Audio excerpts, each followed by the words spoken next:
کی۔ ہاں اسی طریقے سے اللہ کے نبی نے فرمایا کہ جو لوگ حافظ قرآن ہوتے ہیں، اللہ تبارک و تعالی حافظ قرآن کی برکت سے کل قیامت میں اس کے ماں باپ کو اللہ تعالی تاج پہنائیں گے، عزت کا خلعت اور تاج پہنائیں گے، اور موتیوں کے ممبروں پر ان کو بٹھایا جائے گا، اور 14ویں کے چاند کے مانند حافظ قرآن کے ماں باپ کے چہرے چمکیں گے۔ جب حافظ قرآن کے ماں باپ کے ساتھ یہ اکرام ہوگا کہ ان کو تاج پہنایا جائے گا، 14ویں کے چاند کے مانند ان کے چہرے چمکتے ہوں گے، اور ان کے خاندان کے 10 جہنمیوں کو جو جہنم میں جانا یقینی تھا، طے تھا، اللہ تعالیٰ جنت میں ڈالیں گے، تو پھر ایک حافظ قرآن کے ساتھ اللہ تبارک و تعالیٰ کا کیا اکرام ہوگا اندازہ کیجئے۔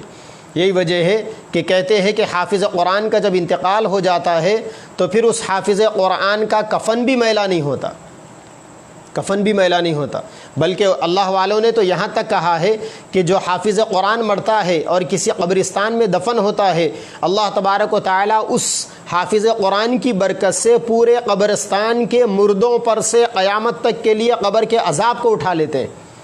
ایک حافظ قرآن کے کسی قبرستان میں دفن ہونے کی برکت سے اللہ تعالیٰ قیامت تک پورے قبرستان سے مردوں کے قبر کے عذاب کو ختم فرما دیتے ہیں۔ ایک دفعہ کسی نے حضرت حکیم الامت مجدد ملت مولانا اشرف علی صاحب تھانوی رحمۃ اللہ علیہ سے یہ سوال کر دیا کہ حضرت یہ کیسا ممکن ہے اور یہ بات کہاں تک صحیح ہے کہ ایک حافظ قرآن کی برکت سے پورے قبرستان کے مردوں کا عذاب ختم ہو جاتا ہے؟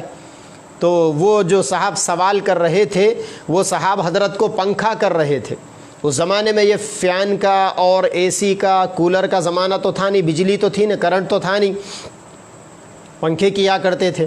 تو وہ جو سوال کرنے والے صاحب ہیں وہ حضرت کے پیچھے ٹھہر کر پنکھا کر رہے تھے، کچھ لوگ حضرت کے سامنے بھی بیٹھے ہوئے تھے۔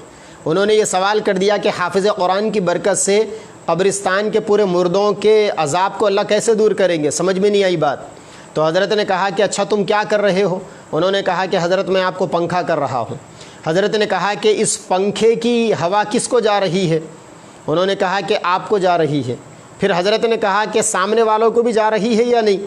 کہا کہ حضرت ان کو بھی پہنچ رہی۔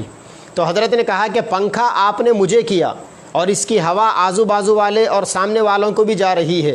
تو ٹھیک اسی طریقے سے جب کوئی حافظ قرآن مر کر قبر میں دفن ہوتا ہے تو اللہ تعالیٰ کی رحمت اس کی طرف متوجہ ہوتی ہے اور اس کی برکت سے پوری قبرستان کے قبروں کے اوپر سے اللہ تعالیٰ عذاب کو ہٹا لیتے۔